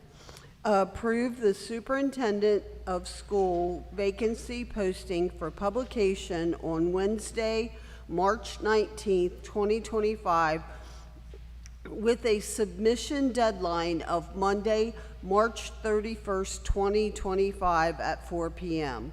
Do I have a motion?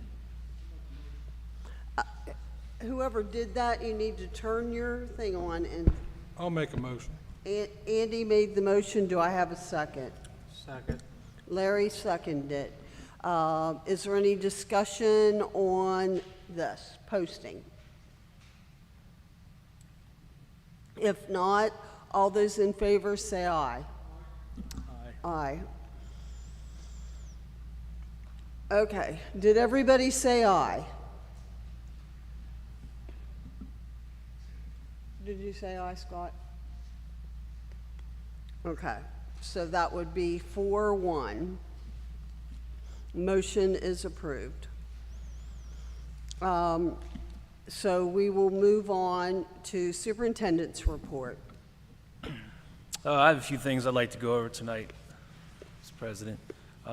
First off, Mrs. Feldmeyer spoke last board meeting about some concerns that was brought up about her job duties. And I wanted to let everybody know that Mrs. Feldmeyer and Mr. Shreves had corresponded through email. And the gist of the emails is that there was no list of people that he was asking to be looked at next, or the people that we had hired that we were not supposed to hire. So I just wanted to make that clear to everyone, just to clear up for Mrs. Feldmeyer. Mrs. Feldmeyer does a great job and has always done a great job.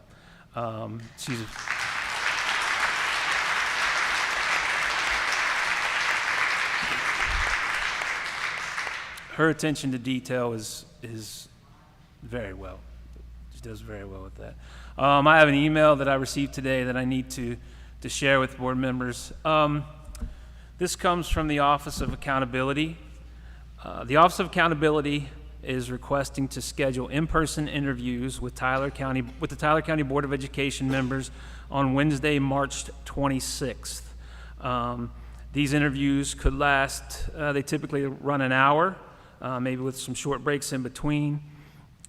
What they're asking is that they have a space for these members to have these meetings, to conduct these meetings. So I will be sending out your availability on March 26th for the Office of Accountability to come and talk to 5 board members.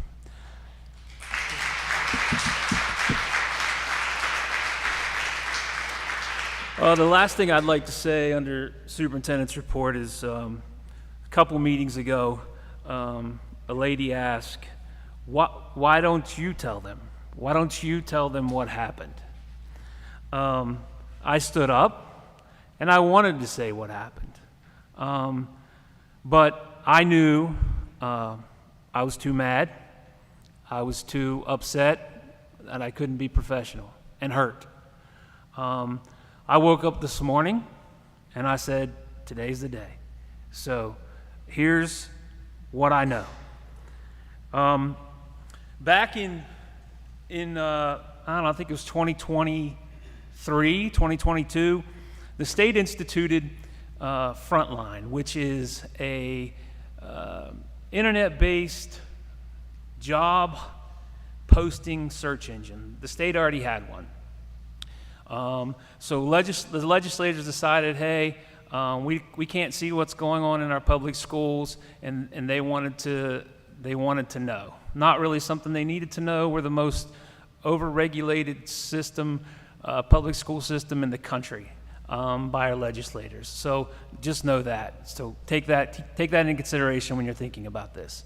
Frontline is used to post jobs, and it's pretty much just a database for that to happen for school systems.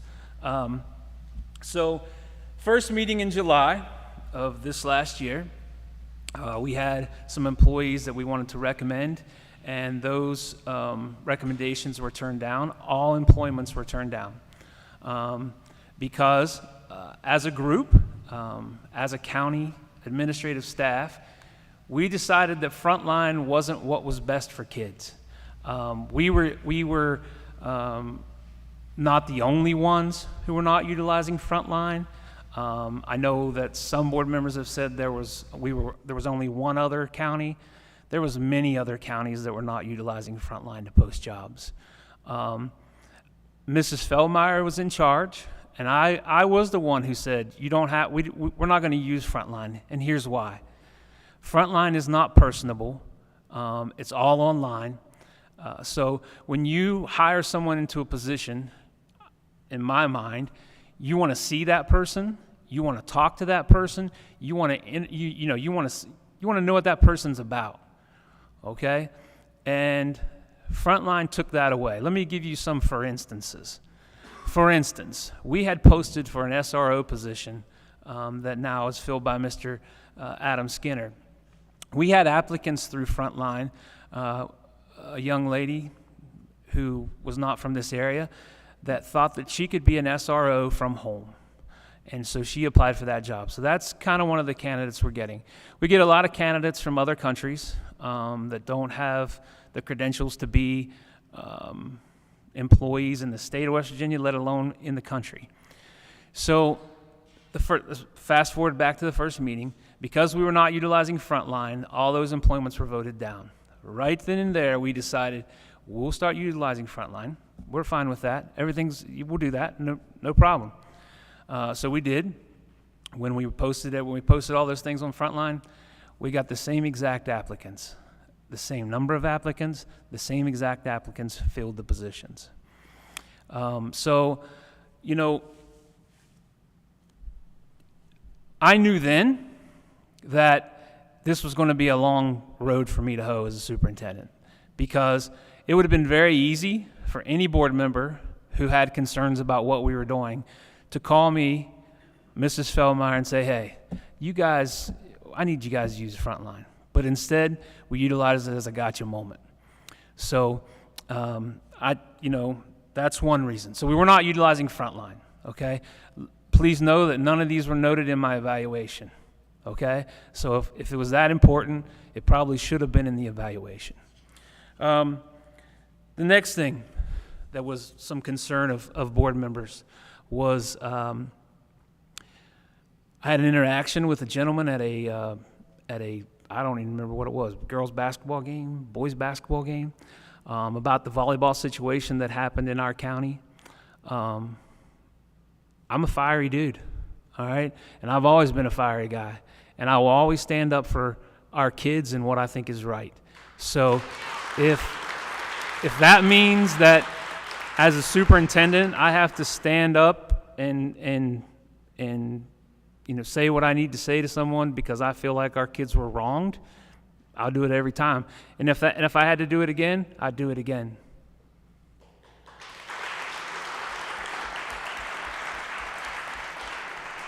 So that was another thing. Then the other one, of course, is the color blue.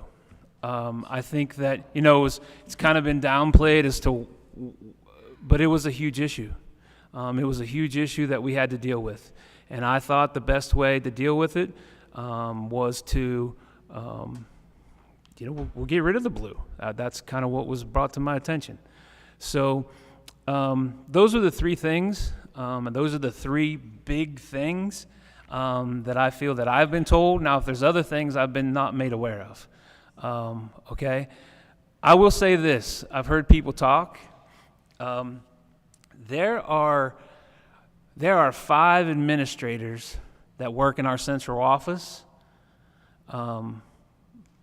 that would be wonderful superintendents. I have asked for all of them to apply for this position. I think that's why when you have something that's going so well and you have a county that's going so great, why wouldn't one of those folks apply for the position? We're all already rowing the boat in the same direction. Why would you bring an outsider in to change it? And that's just my opinion. So, thank you. The last thing I would like to speak to, and I've been quiet, and I'm done being quiet.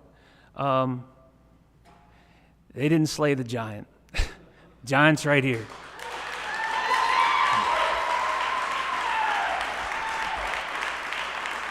Thank you. That's all I have for Superintendent's report.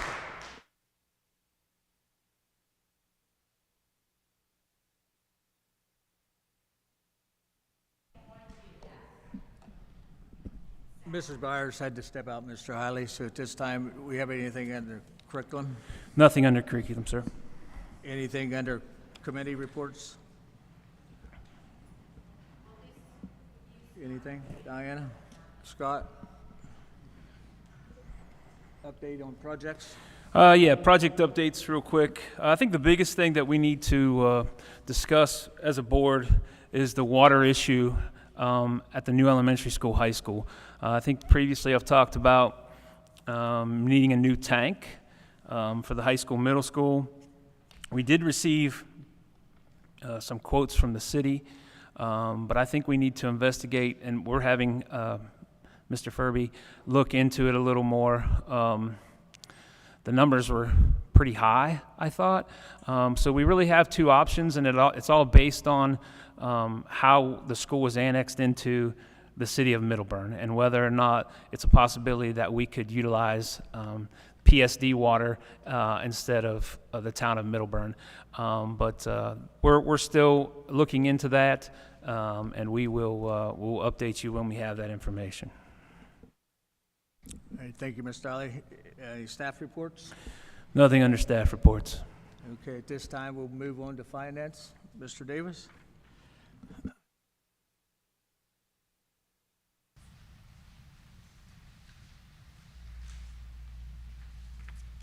Good evening. Oh, I'm gonna set this thing off here.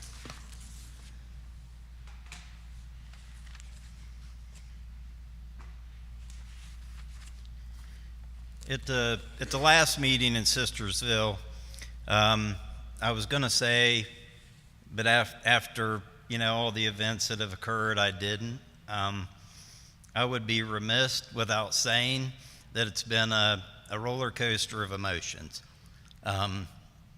I am the most senior administrator in the county. I have 27 years. Thank you to Mr. Wall for continuing the tradition here at Borman Elementary School. I am a Borman Elementary alumni. I'm very proud of Tyler County Schools. I want to continue to be proud of Tyler County Schools. I'm going to move now on to the numbers. Tonight, the approval of the proposed levy rates for Tyler County. As I had mentioned over the last year, that the levy rates was going to be on a roller coaster, and I'd mentioned that we knew that gas prices were $8 a thousand in the budget that we're in 2025, and in 2026 that those rates would drastically change, and they have. The assessed values for the 26 budget year is $2,954,945,905, which is a reduction of $4,465,000,000.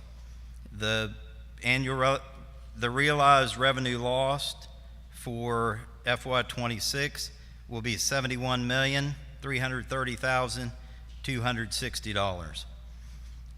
As I mentioned in previous meetings, the rates have not changed since the 1940s. The current regular levy rate is set by the West Virginia Legislature. The excess levy rate is set by the voters, in which they voted in 2022 for these rates. Those rates remain unchanged again from that time. The only change is the assessed values from year to year. This meeting will stand unadjourned after the approval of these rates. After the approval of these rates, they'll be sent to the West Virginia State Tax Commissioner. The tax commissioner will send us an approval back, and we will reconvene on the third Tuesday in April to set these levy rates. Okay, at this time, could we have a motion?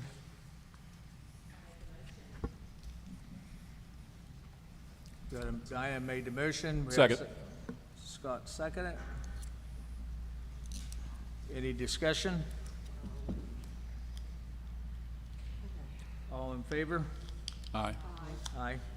Aye. Pass 5-0. Mrs. Byers? I'm back. Thank you.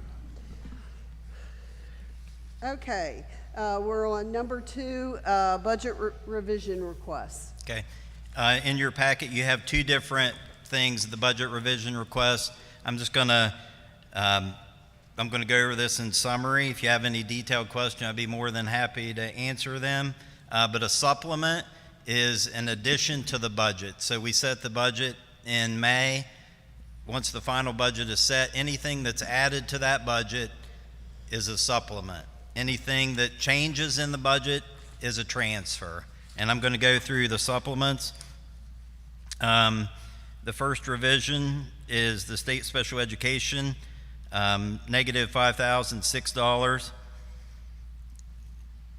Anytime we get a preliminary allocation in the spring, when they set the final allocation, it changes. It goes up or down, typically down. That's why you would have a negative supplement, negative $5,006. The next several is the IDEA, which is Federal Special Education. The next is IDEA Preschool. Next is Title II. Next is Title IV. all of those are slight reductions. Revision 121 is tuition reimbursement, $3,850. Revision 122 is a negative. It's a change in the Title I. It's $9,824 negative. 119, summer feeding, is $11,288, and that's the federal portion of summer feeding. Revision 120 is for on behalf of retirement. It's $132,503. And the last one is revision 121. In our original budget, the budgeted amount for interest that we would receive was $1 million, and I'm increasing, as at the end of February, I'm increasing it an additional $1,390,000. The transfers, again, are just moving simply from one line to another line, and all these are federal programs. When we budgeted initially, we budget some of it in reserve because we don't know exactly what the budget's going to entail until we have to do our state plan. And then after that state plan, then we go, we're following the state plan, and that's the transfer. Total of those 6 transfers is $238,840. Okay, do I have a motion to approve the budget revisions that Mr. Davis has told us about? Make the motion. Larry made the motion. Do I have a second? Second. Scott seconded that. Is there any questions for Mr. Davis about the budget revisions? Okay, if not, all those in favor say aye. Aye. Did everybody say aye? Yeah. Okay. Next on the list is request to bid financial statement audit. Required by West Virginia State Code, the Board of Education is required to, before May 1st, ask the state to put us on a bid list. For as long as I've been here and prior to that, most county boards of ed in West Virginia are audited by a private CPA firm, and this is a 3-year bid, and so I'm asking the board to again bid this out for the next 3 years for the 25, 26, and 27 school years. So moved. Second. Okay, anybody have any discussion on the financial statement audit? If not, all those in favor say aye. Aye. Aye. Okay, motion carries. We are on to request for the following equipment to be declared surplus. 155 Pro 11 iPads. These iPads have exceeded their useful life for Tyler County schools. Do you want to, is that pretty much it? That's pretty much it. That's pretty much it. Do I have a motion to declare these iPads surplus? I'll make a motion. Diana made the motion. Do I have a second? Second. Scott seconded that. Any discussion on the iPads? If not, all those in favor say aye. Aye. Aye. Okay, next, monthly financial report for February. In your packet, you should have, I'm giving you the cash ending balance. Cash is probably the easiest way to judge a financial strength. That's really not the greatest measure, but I just wanted to show you where the cash is and what we have on hand at the end of February 2028. In our general checking account, $18,896,000. In CDARS investments, $19,266,000. at the West Virginia Board of Treasury, $77,061,000 total. At the end of February, $115,225,000. The next page is just a summary of revenue and expenses, where we are at the end of February. Presently, total revenue that we've received in February is $75.5 million. That's $26.7 million over where we were at in 2024. The expenses so far to date is $27.6 million. That is an increase of $5.1 million over 2024. Anybody have any questions on that? Okay, thank you, Jeff. Next on the list is financial budget timeline for 2025-26. I think in the initial, back when the board meetings were set at the beginning of the year, there was a budget workshop that was listed on 4/21. I'm requesting if you can move that meeting to April 28th. Tyler Consolidated will be, they'll have they're playing baseball in Myrtle Beach, so I hope to be in Myrtle Beach with my son on the 21st instead of here presenting a budget workshop. So I'm requesting to move that special meeting for the budget workshop to April 28th. Okay, does anybody have a problem with moving that meeting to the 28th? Okay. Oh, Mr. Hiley said we need to put that on the agenda. I thought you were allowed to do that without, but okay. We'll put it on the next agenda and vote on it then. Okay. Okay, policy review. Nothing under policy review. We do have Neola scheduled to come the first week in April to meet with our different departments to look at specific policies that may affect their different departments, but we are moving forward. He does have all the state mandated policies finished, so once we do this, we'll be ready to roll out the new policy manual through Neola. Okay, next is athletic schedules. Were there? No athletic schedules. Okay, then approval of trip requests. We have, let's see here. A through K. Yeah, A through K, and since we received these earlier, I would like, do I have to write down? Okay, so A through K, do I have a motion to approve the trip requests listed on our agenda? Make So the moved. motion. Who did it? Larry. Larry made the motion, do I have a second? Second. Scott seconded that. Is there any discussion on any of the trip requests? Okay, if there are no discussion on the trip request, all those in favor say aye. Aye. Aye. Okay. Motion carried.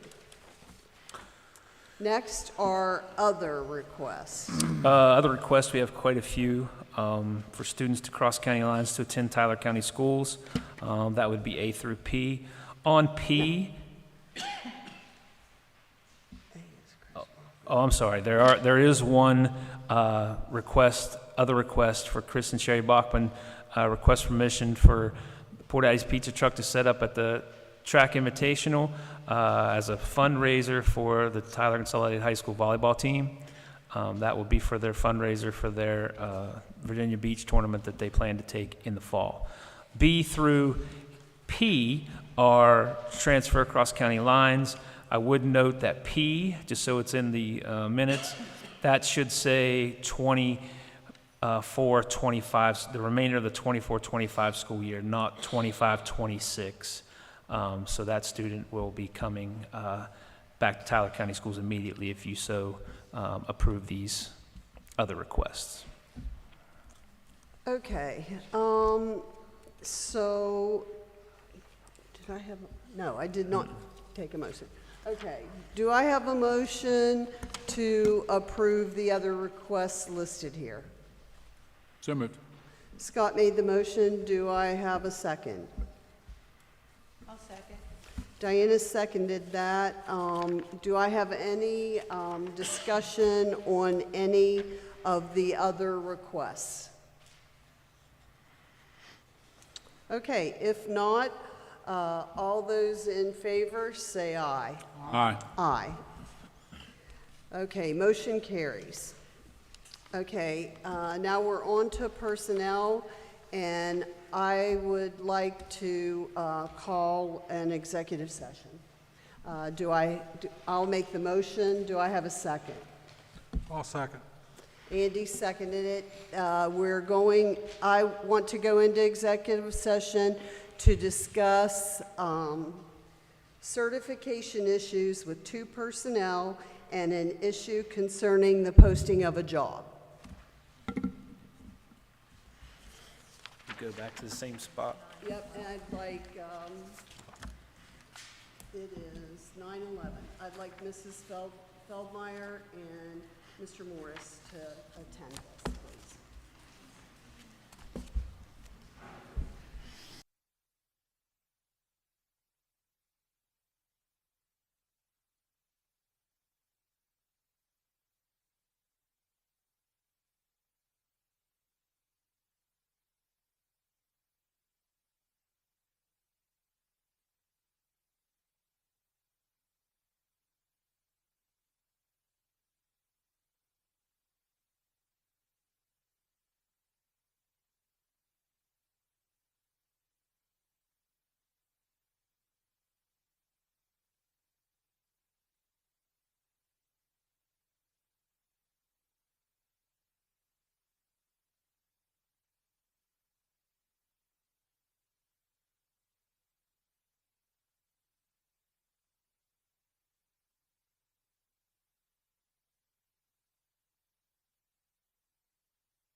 Oh.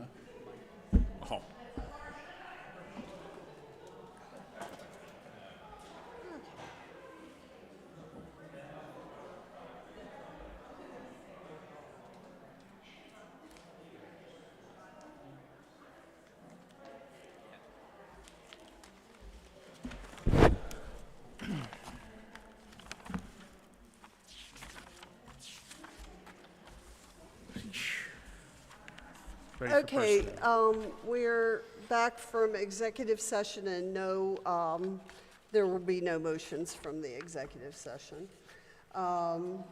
So we are on personnel. Were there any resignations submitted after publication of the agenda? No, ma'am. Number 2, employments, transfers, and rescissions. Employments, transfers, and rescissions. I have 2 to bring to you tonight. Connie Stewart as a substitute teacher for the 25-26 school year. Employ William Garuccio as a technology systems specialist countywide effective April 28th. But we did find that he could start earlier if the board is fine with that. So I bring those 2 to you. Okay, so effective immediately on Mr. Garuccio now? Yes, effective immediately. Okay. Does anybody have a problem with changing that? Okay, so do I have a motion to employ these 2 people? I'll make a motion. I Diana second. made the motion, Larry seconded. Does anybody have any questions about those? If not, all those in favor say aye. Aye. Aye. Aye. Motion carries. Okay, on to other personnel. Under other personnel, I would ask an unpaid leave for Michelle Hadley for medical issues. And then Stan Dennis has requested that Samantha LeMasters be approved as a volunteer coach for the high school softball team, effective for the 25 season. There's another one. The approval of recommendation of personnel reductions in alignment in force for 25-26 school year, that could be scratched because there are none to approve. Oh, well, good. That's what we like to hear. All right. Do I have a motion to approve the A and B under other personnel? Make the motion. Larry made the motion. Do I have a second? Second. Scott seconded that. Are there any questions about the A or B in other personnel? Real quick before we move on, I got to go over anticipated jobs to fill for 25-26. We will have a 3rd grade position at AIB, a 4th grade position at AIB, 2nd grade at Sistersville Elementary School, an art teacher at the middle school, family consumer sciences, 612, an interventionist at SES, a counselor at AIB SES, technology systems specialist, we're good there, cook at AIB, and bus operator countywide. Those are all due to additional staff needed or retirements. So. Okay. No Okay. motion is needed on that. Thank you. Okay, so we did those other 2, right? We're good. We're good. Okay. So we need to vote on that. So, did we vote? Okay. All right. So we have a motion, we had a second, no discussion. All those in favor of doing A and B, say aye. Aye. Aye. Aye. Motion carries. I'm assuming. I could not hear down at the other end. Okay. The motion carries. Next on the agenda is the allowed and authorized payment of the bills. Make the motion. Larry made the motion to pay the bills. Do I have a Second. Scott seconded. Is there any questions about the bills? If not, all those in favor say aye. Aye. Aye. Motion carries. Requests for agenda items for the next board meeting. Are there any requests? Get an update on the gym floor, please. Okay, the next regular meeting will be held on Monday, April 7th, 2025 at 7 p.m. at the Tyler County Board of Education office on Dodge Street, Middleburn. Maybe. In accordance with West Virginia Code 11-8-12A, the March 17th meeting, 2025, meeting needs to stand unadjourned and continue on the third Tuesday of April, which is April 15th, 2020. Do I have a motion to, no adjournment. I don't have to adjourn. We will be here again on April 7th.